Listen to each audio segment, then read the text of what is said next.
சற்று முன் கிடைக்கப்பெற்ற மிக மிக முக்கியமான செய்தி ஒன்று வெளியாகி உள்ளது. முதல்வர் மு.க.ஸ்டாலின் சிறைக்கு செல்வது உறுதிதான். கிட்டத்தட்ட 1000 கோடி மெகா ஊழலை செந்தில் பாலாஜி அவர்கள் செய்திருக்கிறார். அதற்கான நடவடிக்கைகள் அனைத்தையும் அமலாக்கத்துறை அதிகாரிகள் ஆதாரத்துடன் இணையதள பக்கத்திலும் பதிவு செய்திருக்கிறார்கள். ஆனால் பட்ஜெட் தாக்கலின் போது எதற்காக ஸ்டாலின் அவர்களோ அல்லது அந்த துறை சார்ந்த அமைச்சரோ வெளிப்படையாக பேசவில்லை என்பதை தான் எடப்பாடி பழனிசாமி அவர்கள் பேசியிருந்தார். மேலும் இன்று 2வது நாள் வேளாண் பட்ஜெட் தாக்கலின் பொழுது கிட்டத்தட்ட அவை தலைவராக இருக்கக்கூடியவர்களிடம் பல முறை கூறிய பிறகு சட்டசபை செயலாளர் சீனிவாசன் அவர்களிடம் ஒப்புதல் வாங்கப்பட்டு மார்ச் 17ஆம் தேதி கவன ஈர்ப்பு தீர்மானம் கொண்டு வரப்போகிறது. மேலும் இது அரவிந்த் கெஜ்ரிவால், டெல்லி முன்னாள் முதல்வர் அரவிந்த் கெஜ்ரிவால் எப்படி சிறையில் அடைக்கப்பட்டாரோ அதேபோல் மதுபான ஊழல் வழக்கில் தமிழக முதல்வர் ஸ்டாலின் உட்பட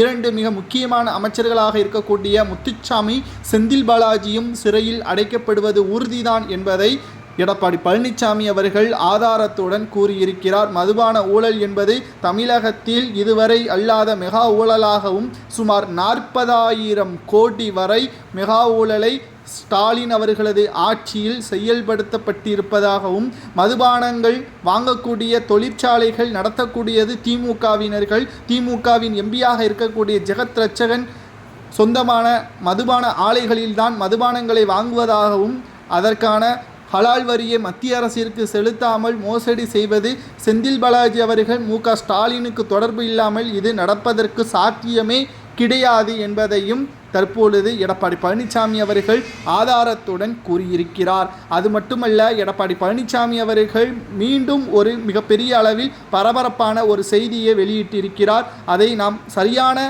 கவனமாக பார்க்கும் பொழுது ஸ்டாலின், துணை முதல்வராக இருக்கக்கூடிய உதயநிதி, அமைச்சராக இருக்கக்கூடிய தங்கம் தென்னரசு இவர்கள் அனைவருக்கும் இந்த மதுபான ஊழலில் நிச்சயம் தொடர்பு இருக்கிறது. காரணம், மதுபானங்களை வாங்கக்கூடிய பொறுப்பு செந்தில் பாலாஜிக்கு இருந்தாலும் அதை வழங்கக்கூடிய நிதி தங்கம் தென்னரசிற்கு இருக்கிறது. தங்கம் தென்னரசு துணை முதல்வரிடமும் ஒப்பந்தம், அதாவது கையெழுத்து போட்டு அதற்கான அனுமதியை பெற்றால் மட்டும்தான் அதற்கான பணம் அந்த துறை சார்ந்த அமைச்சர்களுக்கு கொடுக்க முடியும். பி.டி. பழனிவேல் தியாகராஜன் அவர்கள் இருந்த வரைக்கும் சரியாக இருந்தது ஓராண்டு.